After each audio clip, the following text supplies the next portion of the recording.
میں نے اپنی ساری جوانی ایک ایسے شخص کی خدمت میں گزار دی جو مجھے اپنا نوکر سمجھتا تھا۔ دن رات کی ذلت اور اس کی سخت مزاجی کے باوجود میں نے پوری ایمانداری سے اس کا ہر حکم مانا۔ جو وہ کہتا، یہ سوچ کر کہ شاید کبھی تو اسے میری وفاداری کا احساس ہوگا۔ مگر جب اس کا آخری وقت آیا تو اس نے میرا ہاتھ چوم کر مجھے ایک چابی دی اور کہا کہ تہ خانے کا وہ دروازہ کھول لو جہاں پچھلے 30 سالوں سے میں جب اس حویلی میں آیا تھا تو میری عمر بہت کم تھی اور میرے جسم میں بے پناہ طاقت تھی۔ میں نے اپنی زندگی کے بہترین سال اس کی کڑوی باتوں اور جھڑکیوں کو برداشت کرتے ہوئے گزار دیے۔ وہ ہر چھوٹی بات پر مجھ پر غصہ نکالتا اور مجھے دوسروں کے سامنے نیچا دکھاتا، مگر میں نے کبھی پلٹ کر اسے جواب نہیں دیا اور ایک وفادار خادم کی طرح اس کے قدموں میں بیٹھا رہا۔ میرا دن سورج نکلنے سے پہلے شروع ہو جاتا تھا۔ جب پورا گھر گہری نیند سو رہا ہوتا تھا، میں جاگ کر پورے گھر کی صفائی کرتا، فرش دھوتا اور اس کے جاگنے سے پہلے اس کا ناشتہ تیار کرتا۔ وہ جب سو کر اٹھتا تو اس کے ماتھے پہ ہمیشہ غصے کے بال ہوتے اور وہ دن کا آغاز ہی مجھے برا بھلا کہنے سے کرتا۔ اگر چاہے میں ذرا سی بھی چینی کم یا زیادہ ہو جاتی تو وہ گرم چائے کا پیالہ میرے منہ پر پھینک دیتا اور مجھے گھنٹوں برا بھلا کہتا رہتا۔ میں خاموشی سے وہ سب سنتا اور فرش پر گری ہوئی چائے صاف کرتا۔ میں نے کبھی اس کے غصے کا جواب نہیں دیا، کیونکہ میں سمجھتا تھا کہ وہ میرا مالک ہے اور میری قسمت میں یہی لکھا ہے۔ میں نے اپنے دل میں کبھی اس کے لیے کوئی برائی نہیں رکھی اور ہمیشہ یہی سوچا کہ شاید میری لگن اور میری محنت دیکھ کر ایک دن اس کا دل نرم پڑ جائے گا اور وہ مجھے ایک انسان سمجھنے لگے گا۔ لیکن وقت گزرنے کے ساتھ ساتھ اس کا رویہ مزید سخت ہوتا گیا۔ وہ مجھے گھر کے سب سے مشکل اور بھاری کام دیتا تھا۔ میں سارا دن دھوپ میں کھڑا ہو کر اس کی زمینوں کی رکھوالی کرتا اور شام کو تھکا ہارا گھر واپس آتا تو پھر سے اس کے کاموں میں لگ جاتا۔ اس کے دوست اور جاننے والے جب اس سے ملنے کے لیے آتے تو وہ مجھے ان سب کے سامنے ذلیل کرتا اور بتاتا کہ میں کتنا بے وقوف اور نکما ہوں۔ وہ لوگ بھی اس کی ہاں میں ہاں ملاتے اور مجھ پر ہنستے۔ میں سر جھکا کر ان کے جوتے صاف کرتا اور ان کے لیے کھانا بناتا۔ میری اپنی کوئی عزت نہیں تھی اور میرا کوئی نام بھی نہیں تھا۔ وہ مجھے کبھی انسان نہیں سمجھتا تھا، بلکہ وہ مجھے ایک ایسی بے جان چیز سمجھتا تھا جسے صرف کام کرنے کے لیے بنایا گیا ہے۔ میری جوانی کے خوبصورت دن ان دیواروں کے نام کام کرتے کرتے گزر گئے۔ میرے خواب، میری خواہشیں اور میری اپنی کوئی زندگی نہیں تھی۔ میں نے کبھی یہ نہیں سوچا کہ میں بھی کوئی نیا کپڑا پہن لوں یا کوئی اچھا کھانا کھا لوں۔ جو کچھ بچ جاتا تھا وہ مجھے دے دیا جاتا تھا اور میں اسی پر شکر ادا کرتا تھا۔ سردیوں کی کڑکڑاتی راتوں میں جب وہ گرم بستر میں سوتا تھا تو میں باہر دروازے پر ایک پرانی چادر اوڑھ کر پہرا دیتا تھا۔ بارش ہو یا آندھی، میری ذمہ داری میں کبھی کوئی کمی نہیں آتی تھی۔ اگر میں کبھی بیمار پڑ جاتا تو مجھے کوئی دوا لانے کے بجائے مجھ پر غصہ کرتا کہ میں کام سے بچنے کے لیے بیماری کا بہانہ کر رہا ہوں۔ بہار میں تپتے ہوئے جسم کے ساتھ بھی میں اس کے کپڑے دھوتا اور اس کے پاؤں دباتا۔ میری آنکھوں میں کئی بار آنسو آ جاتے، لیکن میں انہیں کبھی اس کے سامنے گرنے نہیں دیتا تھا۔ میں اکیلے میں رو لیتا اور پھر سے اس کی خدمت کے لیے کھڑا ہو جاتا۔ مجھے سمجھ نہیں آتا تھا کہ وہ اتنا ظالم کیوں ہے، لیکن میں نے اس کا ظلم سہنے کی عادت ڈال لی تھی۔ میری وفاداری میں کبھی کوئی کمی نہیں آئی۔ میں نے اس کے گھر کی ہر چیز کی ایسے حفاظت کی جیسے وہ میری اپنی ہو۔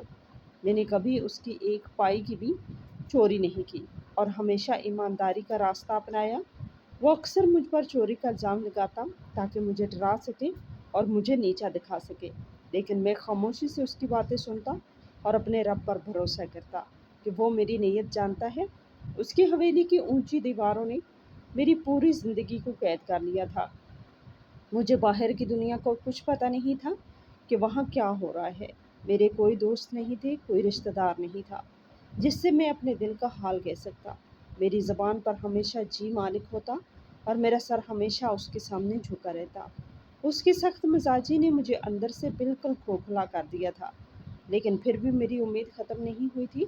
میں سوچتا تھا کہ انسان کا دل پتھر کا نہیں ہوتا اور شاید مرنے سے پہلے وہ مجھے ایک بار مسکرا کر دیکھے گا اور میری محنت کی تعریف کرے گا۔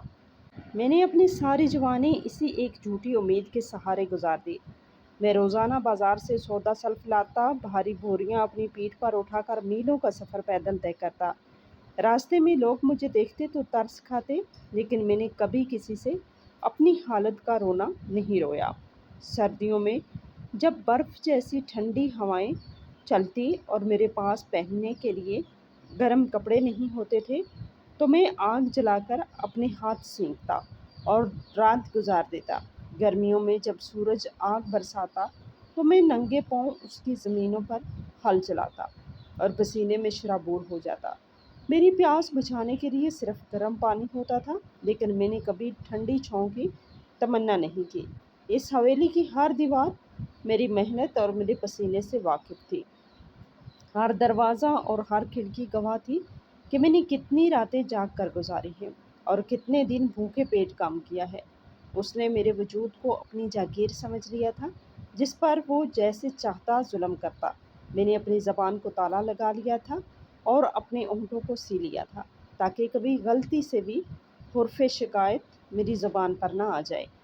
میں جانتا تھا کہ میری ایک چھوٹی سی شکایت بھی اسے آگ بگولا کر سکتی ہے اور وہ مجھے گھر سے نکال سکتا ہے، اور میں اس بے رحم دنیا میں کہاں جاتا؟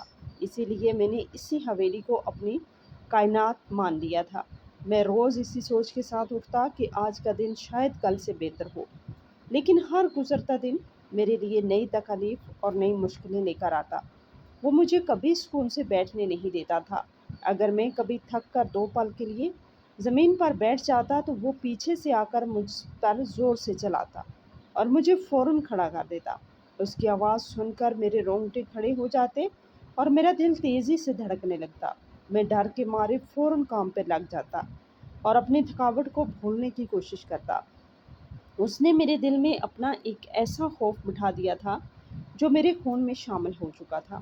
میں سوتے، جاگتے، اٹھتے، بیٹھتے صرف اسی کے بارے میں سوچتا کہ وہ کیا چاہتا ہے اور میں کیسے اسے خوش کر سکتا ہوں۔ میں نے اپنی ذات کو بالکل فراموش کر دیا تھا۔ میری کوئی یادیں نہیں تھی، میرے اپنے کوئی خیالات نہیں تھے۔ میں بس ایک چلتی پھرتی لاش تھا، جس میں صرف اتنی ہی جان تھی جتنی اس کی خدمت کے لیے درکار تھی۔ میں نے اپنی عمر کا طویل ترین حصہ اس اندھیرے میں گزارا، جہاں کبھی روشنی کی کوئی کرن نہیں پہنچی۔ میں نے ہر صبح اسی امید پر آنکھیں کھولی کہ آج وہ مجھے انسان سمجھے گا، لیکن ہر رات اسی مایوسی کے ساتھ سو گیا کہ کل بھی مجھے یہی ذلت سہنی ہے۔ میں نے اپنے رب سے بھی کبھی اپنے لیے کچھ نہیں مانگا، بس یہی دعا کی کہ مجھے اس قابل بنا رکھے کہ میں اس کی خدمت کر سکوں اور اس کے ظلم سہ سکوں۔ میری سوچ اتنی چھوٹی ہو گئی تھی کہ میں نے دنیا کی ہر خوبصورتی اور ہر خوشی کو اپنے لیے حرام سمجھ لیا تھا۔ میرے لیے خوشی کا مطلب صرف اتنا تھا کہ آج مالک نے مجھے گالی نہیں دی یا آج اس نے مجھ پر غصہ نہیں کیا۔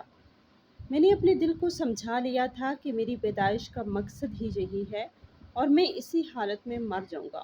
اس کی خدمت کرتے کرتے میرے ہاتھ کھردرے ہو گئے تھے، میری کمر جھک گئی تھی اور میری بینائی کمزور پڑ گئی تھی، لیکن میں نے کبھی کام میں کوئی کوتاہی نہیں کی۔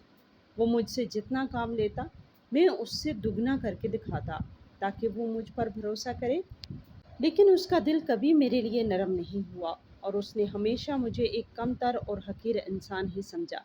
میں نے اپنے آپ کو مکمل طور پر مٹا دیا تھا۔ میں بھول گیا تھا کہ میرا بھی کوئی نام تھا اور میری بھی کوئی پہچان تھی۔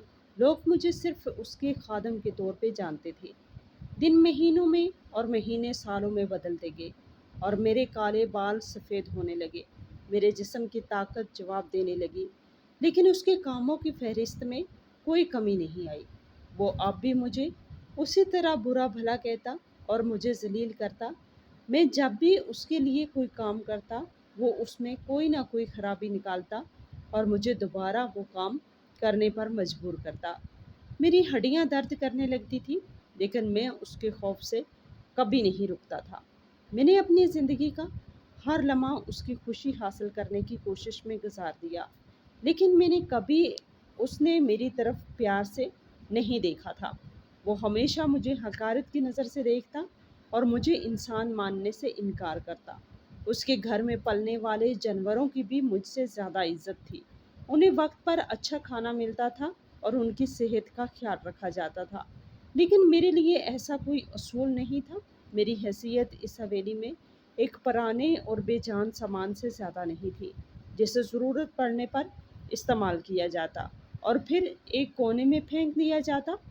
میں نے اس ذلت اور اس درد کو اپنی تقدیر مان لیا تھا اور اپنے دل سے ہر قسم کی بغاوت کا خیال نکال دیا تھا۔ میں نے مان لیا تھا کہ میں پیدا ہی خدمت کرنے کے لیے ہوا ہوں اور میرا کام صرف اور صرف اس کی خدمت کرنا ہے۔ اس کے غصے اور اس کی سخت مزاجی کے سامنے میں نے ہمیشہ چپ سادھ لی۔ میں نے کبھی سوچا بھی نہیں تھا کہ میں اس گھر سے بھاگ جاؤں یا اسے چھوڑ کر کہیں اور چلا جاؤں، کیونکہ میرا اس کے سوا اس دنیا میں کوئی اور نہیں تھا۔ میں ایک تنہا انسان تھا جسے اس نے اپنے گھر میں رہنے کے لیے جگہ دی تھی، اور میں اس جگہ کی قیمت اپنی ساری زندگی اس کے قدموں میں نچھاور کر کے چکا رہا تھا۔ مجھے ایسا لگتا تھا کہ اس کا ہر ظلم مجھ پر اس کا حق ہے اور میری ہر وفاداری اس کا قرض ہے، جو میں نے اپنی جان دے کر بھی اتارنا ہے۔ میری سوچ اتنی محدود ہو چکی تھی کہ مجھے اس کی کڑوی باتیں بھی اپنے لیے دوا لگتی تھی۔ میری اپنی کوئی پسند نہیں تھی۔ جو وہ مجھے کھانے کو دیتا میں خوشی سے کھا لیتا، اور جہاں مجھے سونے کو کہتا میں وہیں سو جاتا۔ میں نے کبھی اپنی ذات کے لیے کچھ نہیں مانگا اور نہ ہی کبھی کسی چیز کی خواہش کی۔ میری تمام خواہشات اور میرے تمام خواب اس حویلی کی اندھیری کوٹھڑی میں دفن ہو چکے تھے، جہاں میں رات کو سوتا تھا۔ میں نے اس کی بیماریوں میں اس کی ایسی خدمت کی جیسے کوئی اپنا سگا کرتا ہے۔ میں راتوں کو جاگ کر اس کے سرہانے بیٹھا رہتا اور اس کے کراہنے کی آواز پر فوراً اٹھ کھڑا ہوتا۔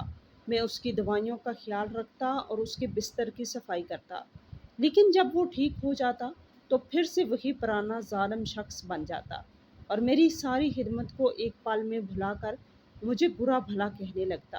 مجھے کبھی اس کے اس رویے پر غصہ نہیں آیا، بلکہ مجھے اپنے آپ پر ترس آتا تھا کہ میں کتنا بے بس ہوں۔ میں نے اپنی پوری زندگی ایک دھوکے کے پیچھے بھاگتے ہوئے گزار دی، اور مجھے پتہ بھی نہیں چلا کہ کب میرا بچپن گزرا، کب میری جوانی آئی اور کب میں بوڑھا ہو گیا۔ میری عمر کا ہر ایک دن اس کی خدمت کے نام رہا اور میری ہر سانس اس کی اطاعت میں نکلی۔ میری ساری توانائیاں اس کے ایک اشارے پر صرف ہوتی تھی اور میری ساری محنت اس کی دولت کو بڑھانے میں لگتی تھی۔ میں نے کبھی اس سے اپنے لیے کچھ نہیں مانگا اور اس نے بھی کبھی مجھے میری محنت کا صلہ نہیں دیا۔ اس نے مجھے ہمیشہ جانوروں کی طرح کام میں لگائے رکھا اور میں بغیر کسی شکایت کے اس کا ہر حکم مانتا رہا۔ جو وہ کہتا میں اسے فوراً پورا کرتا، یہ سوچ کر کہ شاید کبھی تو اسے میری وفاداری کا احساس ہوگا۔ میں نے اپنی زندگی کے بہترین سال اس کی کڑوی باتوں اور جھڑکیوں کو برداشت کرتے ہوئے گزار دیے۔ وہ ہر چھوٹی بات پر غصہ مجھ پر نکالتا اور مجھے دوسروں کے سامنے نیچا دکھاتا، مگر میں نے کبھی پلٹ کر اسے جواب نہیں دیا اور ایک وفادار خادم کی طرح اس کے قدموں میں بیٹھا رہا۔ میری ساری دنیا اسی کے گھر اور اسی کی خدمت تک محدود ہو کر رہ گئی تھی۔ پھر ایک دن آیا تھا جب وقت نے اپنا رخ بدلا، اور وہ شخص جو کبھی اپنی طاقت، اپنی دولت اور اپنے رعب پر بے تحاشا غرور کرتا تھا، اچانک ایک نامعلوم اور انتہائی پراسرار بیماری کا شکار ہو گیا۔ اس کی صحت، جو کبھی لوہے کی طرح مضبوط اور چٹان کی طرح اٹل تھی، اب دن بدن گرنے لگی اور وہ مکمل طور پر بستر سے لگ گیا۔ وہ حویلی جو ہمیشہ اس کی گرجدار اور خوفناک آوازوں سے گونجتی رہتی تھی اور جہاں اس کے قدموں کی آہٹ سے لوگ کانپ اٹھتے تھے، اب ایک عجیب اور پراسرار خاموشی میں ڈوب گئی۔ اس کی بیماری اتنی شدید تھی کہ اس نے اسے اندر سے مسلسل طور پر کھوکھلا کر دیا تھا۔ اس کی مسلسل کھانسی کی آوازیں رات کے گہرے اندھیرے میں حویلی کے کونے کونے تک پہنچتی اور مجھے بے چین کر دیتی۔ میں نے اس کی اس تکلیف دہ بیماری میں بھی اس کی خدمت میں کوئی کسر نہیں چھوڑی۔ میں اپنی ساری تھکاوٹ اور اپنے سارے دکھ بھول کر رات بھر اس کے سرہانے جاگتا رہتا، اس کے لیے چولہے پر پانی گرم کرتا، اسے وقت پر دوائیاں دیتا اور اس کے کمزور اور لاغر پڑتے ہوئے جسم کی گھنٹوں مالش کرتا رہتا۔ وہ شخص جو کل تک مجھ پر بغیر کسی وجہ کے چلاتا تھا، اور مجھے گالیاں دیتا تھا، اب انتہائی بے بسی اور لاچارگی سے میری طرف دیکھتا رہتا۔ اس کے تمام رشتہ دار، اس کے دوست اور وہ تمام لوگ جو اس کی دولت اور طاقت کے وقت اس کے آگے پیچھے گھومتے تھے اور اس کی ہر بات پر واہ واہ کرتے تھے، اب اس کی اس پراسرار بیماری اور موت کے خوف سے اس سے بالکل دور ہو گئے تھے۔ کوئی بھی اس کے کمرے کے قریب آنے کو تیار نہیں تھا۔ سب کو یہ ڈر تھا کہ کہیں یہ بیماری انہیں بھی نہ لگ جائے۔ لیکن میں نے اسے اس مشکل ترین وقت میں بالکل تنہا نہیں چھوڑا، کیونکہ میں تو اپنے دل میں یہی مان چکا تھا کہ میں اسی کی خدمت کے لیے پیدا ہوا ہوں اور یہی میری زندگی کا واحد مقصد ہے۔ دن ہفتوں میں اور ہفتے مہینوں میں بدلتے گئے اور اس کی حالت روز بروز مزید بگڑتی چلی گئی۔ شہر کے بڑے بڑے حکیموں اور نامور ڈاکٹروں نے بھی اس کا علاج کرنے سے ہاتھ کھڑے کر دیے اور صاف الفاظ میں کہہ دیا کہ اب اس کا بچنا بالکل ہی ناممکن ہے اور اس کی زندگی کے چند دن ہی باقی بچے ہیں۔ وہ ظالم شخص جو موت کے نام سے بھی نہیں ڈرتا تھا اور جو خود کو خدا سمجھ بیٹھا تھا، اب اس کی دھنسی ہوئی آنکھوں میں ایک عجیب سا خوف، ایک گہری مایوسی اور ایک نہ ختم ہونے والا پچھتاوا صاف نظر آنے لگا تھا۔ میں جب بھی اسے کڑوی دوا دینے یا اس کا بستر اور تکیہ ٹھیک کرنے کے لیے اس کے بالکل قریب جاتا تو وہ مجھے بہت غور سے اور ایک ٹک دیکھتا رہتا۔ اس کی وہ سرخ آنکھیں جن میں ہمیشہ میرے لیے صرف حقارت، نفرت اور شدید غصہ ہوتا تھا، اب ان میں ایک نامعلوم سی دردمندی، ایک خاموش التجا اور ایک عجیب سی بے بسی چھلک رہی ہوتی تھی۔ مجھے اس کی اس مسلسل خاموشی اور اس کی ان بدلی ہوئی نظروں سے شدید خوف آنے لگا تھا، کیونکہ میں اس کی گالیوں، اس کی مار اور اس کے غصے کا تو پوری طرح عادی ہو چکا تھا۔ لیکن اس کی یہ موت جیسی خاموشی اور اس کی نظروں میں موجود اس عجیب سی نرمی کو سمجھنا میرے لیے بالکل نیا اور ناممکن عمل تھا۔ میں اپنے دل میں یہی سوچتا تھا کہ شاید اس جان لیوا بیماری کی شدت اور دوائیوں کے اثر نے اس کا دماغ کمزور کر دیا ہے اور اس کے سوچنے سمجھنے کی صلاحیت ختم ہو گئی ہے، اور اسی لیے وہ مجھ پر پہلے کی طرح غصہ نہیں کر رہا۔ لیکن ایک رات جب سردی اپنی انتہا پر تھی اور حویلی کے باہر چلنے والی تیز ہوائیں کسی روتے ہوئے انسان کی آوازیں پیدا کر رہی تھی، اس کی سانسیں اچانک بری طرح اکھڑنے لگی۔ وہ موت کے بستر پر بے جان و مددگار لیٹ کر اپنی زندگی کی آخری اور سب سے تکلیف دہ جنگ لڑ رہا تھا۔ اس کا سینہ ہوا کی کمی کی وجہ سے تیزی سے اوپر نیچے ہو رہا تھا اور وہ اپنا منہ کھول کر زیادہ سے زیادہ سانس اندر کھینچنے کی ناکام کوشش کر رہا تھا۔ میں اس کی یہ حالت دیکھ کر گھبرا گیا اور فوراً بھاگ کر اس کے پاس گیا۔ میں نے اس کا بھاری سر اپنے کمزور بازوؤں کا سہارا دے کر اونچا کیا تاکہ اسے سانس لینے میں کچھ آسانی ہو سکے۔ میں نے مٹی کے پیالے سے اسے پانی پلانے کی کوشش کی، لیکن وہ پانی پینے کی طاقت بھی کھو چکا تھا اور سارا پانی اس کے سوکھے ہوئے ہونٹوں سے بہہ کر اس کے کپڑوں پر گر گیا۔ اس نے بڑی ہی زیادہ مشکل اور تکلیف کے ساتھ اپنی بوجھل آنکھیں کھولی اور سیدھا میری طرف دیکھا۔ اس لمحے مجھے اس کی ان بے نور آنکھوں میں کوئی ظالم آقا یا کوئی جابر مالک بالکل نظر نہیں آیا، بلکہ ایک انتہائی کمزور، ہارا ہوا اور ٹوٹا ہوا انسان نظر آیا، جس کے پاس اب اس دنیا کی کوئی طاقت، کوئی دولت یا کوئی بے اختیار باقی نہیں بچا تھا۔ اس نے اپنے شدید کانپتے ہوئے اور انتہائی کمزور اور لاغر ہاتھوں کو بہت مشکل سے میری طرف بڑھایا۔ مجھے لگا شاید وہ آخری وقت میں بھی مجھے کوئی کام بتانے لگا ہے یا پھر اپنی پرانی عادت کے مطابق مجھے جھڑکنے لگا ہے، لیکن میری تمام سوچوں کے برعکس اس نے اپنے دونوں کانپتے ہاتھوں سے میرے دائیں ہاتھ کو مضبوطی سے پکڑ لیا اور اس کے ہاتھ سردیوں کی طرف کی برف کی طرح ٹھنڈے ہو رہے تھے اور ان میں موت کی ایک عجیب سی کپکپاہٹ اور سنسناہٹ تھی۔ اس نے میرے اس کھردرے اور سالوں کی محنت سے پتھر کی طرح سخت ہو جانے والے ہاتھ کو کھینچ کر اپنے سینے کے بالکل قریب کیا اور پھر اچانک اس نے اپنے خشک اور زرد پڑتے ہوئے ہونٹ میرے ہاتھ پر رکھ دیے۔ اس نے روتے ہوئے میرا ہاتھ چوم لیا۔ اس کا یہ حیران کن عمل میرے لیے کسی بھی بڑے اور ناقابل برداشت صدمے سے کم نہیں تھا۔ میرے ذہن کے تمام پردے ایک جھٹکے سے ہل گئے۔ میرا دماغ سن ہو گیا اور میرا پورا وجود جیسے پتھر کا بن گیا۔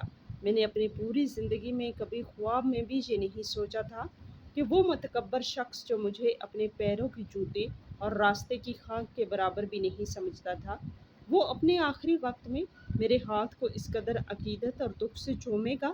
اس کی ان بے جان آنکھوں سے آنسوؤں کی ایک مسلسل لڑی بہہ نکلی اور اس کی جھریوں برے رخساروں کو پوری طرح بھگونے لگی۔ وہ مغرور شخص جو کبھی کسی بڑے سے بڑے نقصان پر بھی نہیں رویا تھا، آج میرے سامنے ایک چھوٹے اور بے بس بچے کی طرح پھوٹ پھوٹ کر رو رہا تھا۔ اس نے ہچکیاں لیتے ہوئے اور اپنی اکھڑتی ہوئی سانسوں پر قابو پاتے ہوئے اپنے تکیے کے نیچے اپنا کانپتا ہوا ہاتھ ڈالا اور وہاں چھپا کر رکھی ہوئی ایک بہت ہی پرانی اور زنگ آلود چابی باہر نکالی۔ وہ چابی اتنی پرانی تھی کہ اس کا رنگ بالکل کالا پڑ چکا تھا اور وہ جگہ جگہ سے زنگ لگنے کی وجہ سے خراب ہو رہی تھی۔ اس نے وہ بھاری چابی میری مٹھی میں رکھ دی اور اپنے دونوں ٹھنڈے ہاتھوں سے میری مٹھی کو بہت سختی سے بند کر دیا۔ اس کے ہونٹ بری طرح کانپ رہے تھے اور وہ مجھے کچھ بتانے کی یا کچھ سمجھانے کی کوشش کر رہا تھا۔ میں نے اپنا کان اس کے منہ کے بالکل قریب کر دیا تاکہ میں اس کی وہ آخری بات واضح طور پر سن سکوں۔ اس نے انتہائی ٹوٹی ہوئی، کانپتی ہوئی اور موت کے خوف سے بھری ہوئی کمزور آواز میں مجھ سے کہا کہ اس حویلی کے پچھلے اور ویران حصے میں جو تہہ خانہ ہے، جس کا پرانا اور بھاری دروازہ پچھلے پورے 30 سالوں سے مسلسل بند پڑا ہے اور جس کے قریب جانے کی بھی آج تک کسی کو اجازت نہیں ملی تھی، تم فوراً جا کر اس تہہ خانے کا وہ دروازہ اس چابی سے کھول لو۔ اس کی ٹوٹی ہوئی آواز میں ایک عجیب سی التجا، ایک شرمندگی اور ایک بہت گہرا دکھ چھپا ہوا تھا۔ اس نے مجھے وہ زنگ آلود چابی دیتے ہوئے میری طرف ایسے دیکھا جیسے وہ اپنی زندگی کا کوئی بہت بڑا بوجھ میرے کندھوں پر ڈال رہا ہو یا اپنی ذات کا کوئی بہت بڑا اور بھیانک راز ہمیشہ کے لیے میرے حوالے کر رہا ہو۔ اس کی یہ ساری باتیں سن کر اور اس کا یہ مکمل طور پر بدلا ہوا روپ دیکھ کر میں شدید حیران اور اندر سے بری طرح پریشان تھا، کیونکہ میں نے تو اپنی پوری زندگی اسے صرف گالیاں دیتے، لوگوں پر ظلم کرتے اور غریبوں کا حق مارتے ہی دیکھا تھا۔ میں اسے مکمل حیرت اور صدمے کے عالم میں دیکھ رہا تھا اور میرے دماغ میں تو سوالوں کا ایک ایسا طوفان برپا تھا کہ آخر اس تاریک تہہ خانے میں ایسا کیا دفن ہے جسے اس نے اپنی پوری زندگی سب سے چھپا کر رکھا، اور اب مرتے وقت وہ مجھے اس کی چابی کیوں دے رہا ہے؟ کیا اس میں اس کا کوئی لوٹا ہوا خزانہ موجود ہے یا کوئی اور ایسی خوفناک چیز جو وہ دنیا کی نظروں سے بچانا چاہتا تھا؟ میرے پاس اس وقت ان سوالوں کے جواب سوچنے کا بالکل وقت نہیں تھا، کیونکہ اس کی سانسیں اب مکمل طور پر ختم ہونے کے قریب تھی۔ اس نے ایک بار آخری بار میری طرف انتہائی دکھ بھری اور پچھتاوے سے بھری ہوئی نظروں سے دیکھا۔ اس کا سینہ ایک زوردار جھٹکے سے اوپر اٹھا اور پھر اس کی آنکھیں ہمیشہ کے لیے کھلی کی کھلی رہ گئی۔ اس کا ٹھنڈا ہاتھ جو اب تک میرے ہاتھ پر تھا وہ مکمل طور پر بے جان ہو کر بستر پر گر گیا اور وہ ہمیشہ کے لیے اس دنیا سے رخصت ہو گیا۔ میں وہیں اس کی موت کے بستر کے پاس ایک بے جان بت بن کر کھڑا رہ گیا۔ میری مٹھی میں وہ زنگ آلود اور پرانی چابی سختی سے دبی ہوئی تھی اور میرے کھردرے ہاتھ پر اس کے گرم آنسوؤں اور اس کے ٹھنڈے ہونٹوں کا لمس ابھی بھی محسوس ہو رہا تھا۔ مجھے کچھ سمجھ نہیں آ رہا تھا کہ میں اس کے مرنے پر رو کر ماتم کروں یا اس پراسرار چابی اور اس کے ان آخری الفاظ کے بارے میں سوچوں جو اس نے مرنے سے چند لمحے پہلے انتہائی تکلیف میں مجھے کہے تھے۔ اس کا یہ آخری رویہ میری پوری زندگی کے تجربے سے بالکل مختلف اور متضاد تھا۔ میں تو شدید الجھن اور سکتے کی حالت میں تھا، کیونکہ میں نے تو اسے ہمیشہ ایک ظالم اور پتھر دل ہی دیکھا تھا۔ میں نے زنگ آلود چابی مٹھی میں دبائی اور بوجھل قدموں کے ساتھ حویلی کے ویران تہہ خانے کی طرف چل پڑا۔ تہہ خانے کی سیڑھیاں تاریک اور گرد آلود تھیں، وہاں موت جیسی عجیب خاموشی چھائی ہوئی تھی۔ میں ان اندھیری سیڑھیوں سے نیچے اترا اور اس پرانے بھاری دروازے کے سامنے جا کر کھڑا ہو گیا جسے میں نے اپنی زندگی میں کبھی کھلتے نہیں دیکھا تھا۔ میں نے کانپتے ہاتھوں سے چابی تالے کے اندر ڈالی اس دروازے کے پیچھے کیا ہے؟ تالا چونکہ پچھلے 30 سالوں سے بند تھا، اسی لیے اس کے اندر زنگ لگ چکا تھا اور وہ آسانی سے کھل نہیں رہا تھا۔ میں نے اپنے دونوں ہاتھوں سے چابی کو پکڑا اور اپنے جسم کا سارا زور لگا کر اسے دائیں طرف گھمایا تو ایک زوردار اور کرخت آواز کے ساتھ وہ پرانا تالا کھل گیا۔ میں نے تالے کو دروازے کی زنجیر سے نکالا اور اسے نیچے زمین پر رکھ دیا۔ اس کے بعد میں نے اپنے دونوں ہاتھ اس بھاری لکڑی کے دروازے پر رکھی اور اسے اندر کی طرف دھکیلنے کی کوشش کی۔ دروازہ بہت وزنی تھا اور اس کے قبضے زنگ کھا چکے تھے، اسی لیے وہ ایک انتہائی خوفناک اور چرچراتی ہوئی آواز کے ساتھ آہستہ آہستہ پیچھے ہٹنے لگا۔ جیسے ہی دروازہ تھوڑا سا کھلا تو اندر سے ایک انتہائی حبس زدہ اور پرانی گرد کی بو کا ایک تیز جھونکا میرے چہرے پر آ کر ٹکرایا۔ یہ بو اتنی تیز اور عجیب تھی کہ مجھے ایک لمحے کے لیے کھانسی آ گئی اور مجھے اپنا منہ کپڑے سے چھپانا پڑا۔ میں نے دروازے کو مزید زور لگا کر پورا کھول دیا اور اس تاریک کمرے کے اندر قدم رکھا۔ کمرے میں مکمل اندھیرا تھا اور وہاں کچھ بھی نظر نہیں آ رہا تھا۔ میں نے جلدی سے تہہ خانے کی سیڑھیوں کے پاس رکھی ہوئی مٹی کے تیل کی ایک پرانی لالٹین اٹھائی اور اسے جلا کر کمرے کے اندر لے آیا۔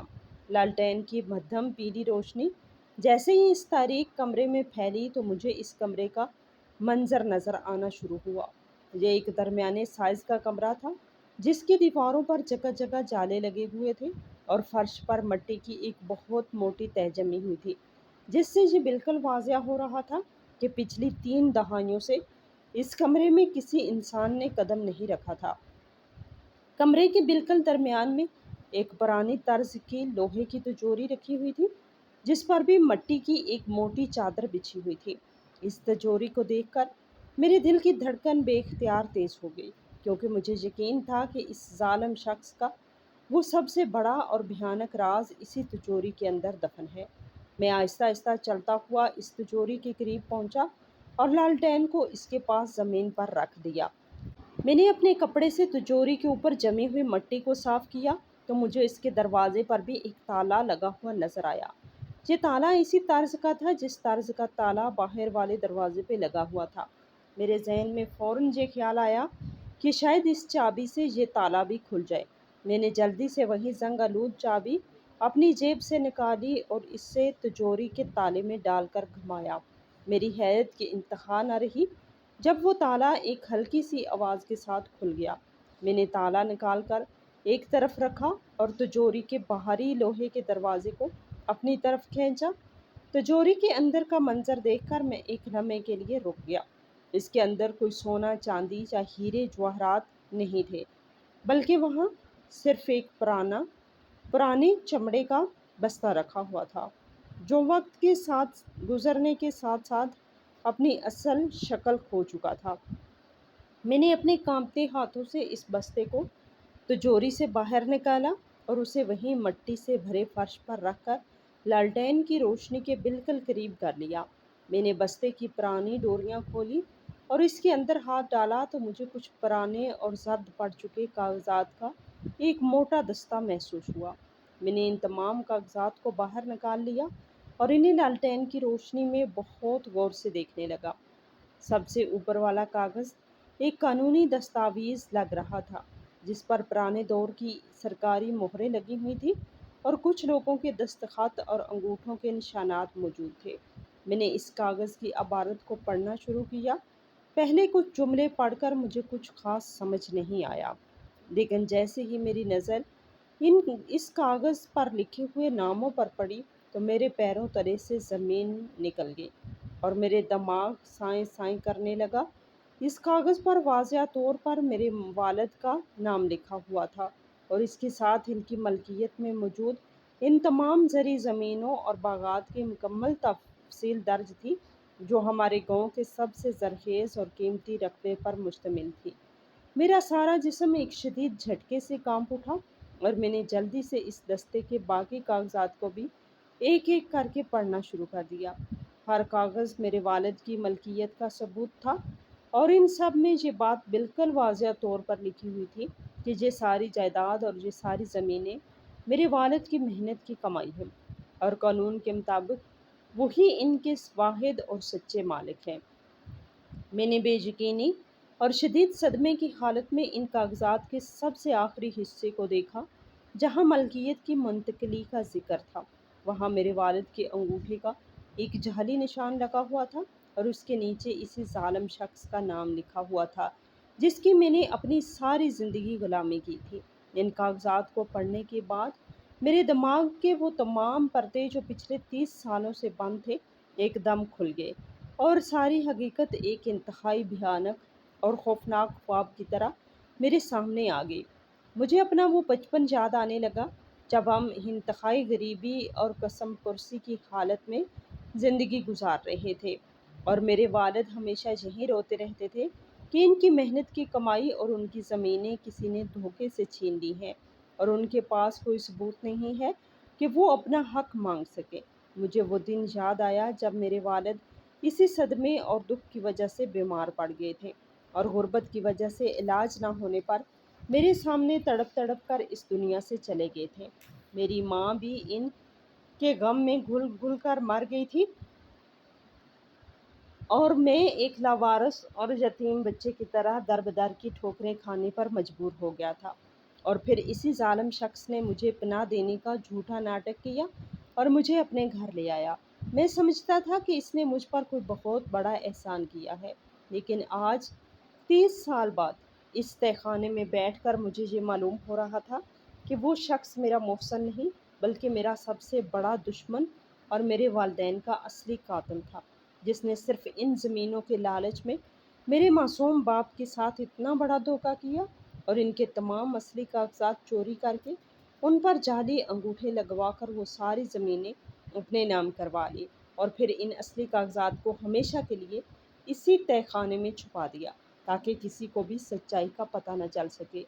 اور میں جو ان تمام زمینوں کا اور اس اصلی دولت کا اصلی وارث تھا، مجھے اس نے ایک حقیر اور کمتر نوکر بنا کر اپنی غلامی میں رکھ لیا۔ میں نے اپنی ساری جوانی، اپنے بہترین سال، اپنی خوشیاں اور اپنے خواب اس انسان کے قدموں میں نچھاور کر دیے جس نے میرا سب کچھ لوٹ لیا تھا۔ میری آنکھوں سے خون کے آنسو بہنے لگے اور میرے اندر ایک ایسا لاوا پکنے لگا جو پچھلے 30 سالوں سے دبا ہوا تھا۔ مجھے اپنے آپ پر اور اپنی اس اندھی وفاداری پر شدید غصہ آنے لگا کہ میں کس طرح ساری زندگی اپنے ہی باپ کے قاتل کے جوتے صاف کرتا رہا اور اس کی گالیاں سنتا رہا۔ وہ سارا مال، وہ ساری حویلی اور وہ ساری زمینیں جن کی میں دن رات رکھوالی کرتا تھا وہ دراصل میری اپنی تھی اور وہ ظالم شخص ان پر غاصب بن کر بیٹھا ہوا تھا۔ میرے جسم کا سارا خون ابلنے لگا اور میرا دل چاہا کہ میں ابھی اوپر جا کر اس شخص کی لاش کو نوچ لوں اور اسے اس کے کیے کی سخت ترین سزا دوں، لیکن وہ تو مر چکا تھا اور موت نے اسے میرے انتقام سے بچا لیا تھا، مگر اس کا یہ بھیانک راز اب میرے ہاتھوں میں تھا اور میں اسے کسی بھی صورت میں چھپنے نہیں دے سکتا تھا۔ میں نے ان تمام کاغذات کو بہت احتیاط کے ساتھ دوبارہ اسی چمڑے کے بستے میں ڈالا اور اسے مضبوطی سے اپنے سینے سے لگا لیا۔ میری آنکھوں میں اب آنسو نہیں تھے بلکہ انتقام کی ایک شدید آگ جل رہی تھی۔ میں نے لالٹین اٹھائی اور تیزی سے تہہ خانے کی سیڑھیاں چڑھ کر اوپر آ گیا۔ اوپر کی منزل میں ابھی تک موت کی وہی پراسرار خاموشی چھائی ہوئی تھی اور اس ظالم شخص کی لاش اسی طرح بستر پر پڑی تھی۔ میں نے اس لاش کی طرف ایک نفرت بھری نظر ڈالی اور حویلی کے بڑے دروازے کی طرف بھاگا۔ میں نے حویلی کا دروازہ کھولا اور سیدھا گاؤں کے چوپال کی طرف دوڑ لگا دی۔ صبح کا اجالا پھیلنا شروع ہو گیا تھا اور گاؤں کے کچھ لوگ نماز پڑھ کر واپس آ رہے تھے۔ میں نے دیوانوں کی طرح چیخ چیخ کر گاؤں کے لوگوں کو اکٹھا کرنا شروع کر دیا۔ میری بکھری ہوئی حالت، میری آنکھوں میں موجود غصہ اور میری چیخو پکار سن کر لوگ حیرت سے میری طرف دیکھنے لگے۔ میں نے انہیں بتایا کہ وہ شخص جو اپنے آپ کو گاؤں کا سب سے بڑا اور عزت دار انسان کہتا تھا وہ مر چکا ہے، لیکن مرنے سے پہلے وہ اپنا ایک ایسا گھناؤنا اور بھیانک چہرہ چھوڑ گیا ہے جسے دیکھ کر تم سب کے ہوش اڑ جائیں گے۔ میں نے گاؤں کی پنچایت کے تمام معزز لوگوں کو اور گاؤں کے اس پرانے وکیل کو فوراً حویلی بلانے کا مطالبہ کیا جو زمینوں کے معاملات کو اچھی طرح سمجھتا تھا۔ لوگ میری باتیں سن کر شدید حیران تھے، کیونکہ انہوں نے مجھے ہمیشہ ایک خاموش اور ڈرا ہوا نوکر ہی دیکھا تھا، اور آج میرا یہ روپ ان کے لیے بالکل نیا تھا۔ میری اس حالت اور میری باتوں کی سنجیدگی کو دیکھتے ہوئے انہوں نے فوراً پنچایت کے لوگوں کو اور وکیل کو پیغام بھیجا۔ کچھ ہی دیر میں گاؤں کے تمام بڑے لوگ، پنچایت کے ارکان اور وہ وکیل اس حویلی کے صحن میں جمع ہو گئے، جہاں میں پچھلے 30 سالوں سے جھاڑو لگاتا تھا اور ذلیل ہوتا تھا۔ سب کے چہروں پر ایک عجیب سی الجھن اور بے چینی تھی کہ آخر ایسا کیا ہو گیا ہے جو میں نے ان سب کو اتنی صبح یہاں بلا لیا ہے۔ میں ان سب کو اپنے ساتھ لے کر اسی تاریک اور گرد آلود تہہ خانے کی طرف گیا جہاں وہ اصلی کاغذات ملے تھے۔ میں نے انہیں وہ پرانا کھلا ہوا دروازہ دکھایا اور انہیں اندر لے جا کر وہ پرانی لوہے کی تجوری دکھائی جو کھلی پڑی تھی۔ پھر میں نے اپنے سینے سے لگا ہوا وہ چمڑے کا پرانا بستہ کھولا اور وہ تمام زرد اور پرانے کاغذات نکال کر اس وکیل اور پنچایت کے لوگوں کے سامنے رکھ دیے۔ میں نے انتہائی اونچی اور غصے سے کانپتی ہوئی آواز میں ان سب سے کہا کہ تم سب لوگ جس شخص کو اپنا سردار اور عزت دار مانتے تھے، وہ دراصل ایک بہت بڑا چور، ایک غاصب اور میرے والد کا قاتل تھا۔ میں نے وکیل سے کہا کہ وہ ان کاغذات کو اونچی آواز میں پڑھے تاکہ گاؤں کے ہر فرد کو اس ظالم کی اصلیت کا پتہ چل سکے۔ وکیل نے ان پرانے کاغذات کو اپنے ہاتھ میں لیا اور انہیں بہت غور سے دیکھنا شروع کیا۔ جیسے جیسے وہ ان کاغذات پر لکھی ہوئی تحریر کو پڑھتا جا رہا تھا، اس کے چہرے کا رنگ تبدیل ہوتا جا رہا تھا اور اس کی آنکھوں میں شدید حیرت اور صدمہ نظر آ رہا تھا۔ اس نے کانپتی ہوئی آواز میں پنچایت کے سامنے یہ تصدیق کی کہ یہ کاغذات بالکل اصلی اور قانونی ہیں، اور یہ اس بات کا ثبوت ہے کہ اس گاؤں کی سب سے بڑی اور قیمتی زمینیں دراصل میرے والد کی ملکیت تھی، اور اس ظالم شخص نے انتہائی مکاری اور دھوکے کے ساتھ میرے والد کو ان زمینوں سے بے دخل کیا اور جعلی نشانات لگا کر ان پر اپنا قبضہ جمایا۔ وکیل کی یہ بات سنتے ہی پورے تہہ خانے میں اور وہاں موجود گاؤں کے لوگوں میں ایک کھلبلی مچ گئی۔ سب لوگ حیرت سے ایک دوسرے کا منہ دیکھنے لگے اور ان کی آنکھوں میں اس ظالم شخص کے لیے شدید نفرت پیدا ہو گئی۔ پنچایت کے ارکان نے بھی ان کاغذات کو اپنے ہاتھوں میں لے کر بہت غور سے دیکھا، اور انہوں نے بھی اس بات کی مکمل تصدیق کی کہ یہ تمام ثبوت بالکل سچے ہیں اور میرے ساتھ ایک بہت بڑا اور تاریخی ظلم ہوا ہے۔ میں نے ان سب کے سامنے روتے ہوئے اپنے باپ کی موت، اپنی ماں کے دکھ اور اپنی 30 سالہ غلامی اور ذلت کی ساری کہانی سنائی کہ کس طرح مجھے اپنے ہی گھر میں نوکر بنا کر رکھا گیا اور مجھ سے جانوروں کی طرح کام لیا گیا۔ میں نے ان سے کہا کہ یہ شخص جو اوپر مرا پڑا ہے، اس نے صرف میری زمینیں نہیں چھینی، بلکہ اس نے میری جوانی، میرے خواب، میری عزت اور میری پوری زندگی تباہ کر دی ہے۔ میری ان باتوں اور اس ناقابل تردید ثبوتوں کے سامنے آنے کے بعد گاؤں کے لوگ شدید غصے میں آ گئے تھے، اور ان کے دلوں میں اس ظالم کے لیے جو تھوڑی بہت عزت باقی تھی وہ بھی ہمیشہ کے لیے ختم ہو گئی تھی۔ سب لوگ ایک آواز ہو کر اس شخص کو برا بھلا کہنے لگے اور میرے ساتھ ہونے والے اس عظیم ظلم پر افسوس کا اظہار کرنے لگے۔ وہ تہہ خانہ جو پچھلے 30 سالوں سے ایک خوفناک اور خاموش راز کو اپنے اندر چھپائے ہوئے تھا، آج وہ راز پوری دنیا کے سامنے ننگا ہو چکا تھا، اور اس ظالم شخص کی ساری عزت، ساری شہرت اور سارا رعب خاک میں مل چکا تھا۔ میں نے اپنے باپ کی وہ تمام زمینیں اور وہ سارا حق جو مجھ سے چھینا گیا تھا، اس کے کاغذات اپنے ہاتھوں میں مضبوطی سے تھامے ہوئے تھے، اور پنچایت کے لوگ اب آپس میں یہ مشورہ کر رہے تھے کہ اس اتنے بڑے دھوکے اور فریب کے سامنے آنے کے بعد اب قانون اور انصاف کے تقاضوں کو کس طرح پورا کیا جائے اور مجھے میرا چھینا ہوا حق کس طرح مکمل طور پر واپس دلوایا جائے، تاکہ میرے زخموں پر کچھ مرہم رکھا جا سکے اور میرے اس دکھ کا مداوع ہو سکے جو میں نے 30 سال تک خاموشی سے سہا تھا۔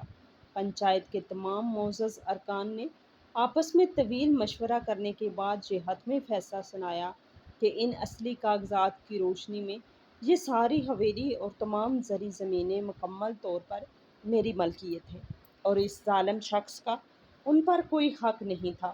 گاؤں کے سب لوگوں نے اس فیصلے کی تائید کی اور مجھے میرا جائز مقام واپس مل گیا۔